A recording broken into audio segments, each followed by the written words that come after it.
Hello സേതുക്കയല്ലേ? അതെ, ആരാണ് കരളെ? ഹലോ സേതുക്കയല്ലേ, ഞാനാമൈ മൂന്ന് സുഖം തന്നെയല്ലേ? ഹലോ, ഞാനാണ് സെയ്തു.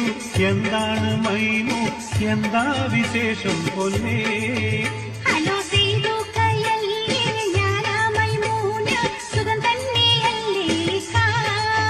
ഹലോ, ഞാനാണ് സെയ്തു. എന്താണ് മൈമു? എന്താ വിശേഷം പൊന്നേ? പൊന്നേ നിങ്ങൾ പോയി പിന്നെ ഞാനും വെറുത്ത്. പെണ്ണെ 3 4 കത്ത് ഞാനും അയച്ച്. കേട്ടോ ഇന്നലെ നിങ്ങളെ നമ്പർ കയ്യിൽ ലഭിച്ചു. മൈമു നിന്റെ വിശേഷം കേൾക്കാൻ ഞാനും കൊതിച്ച്. ഹലോ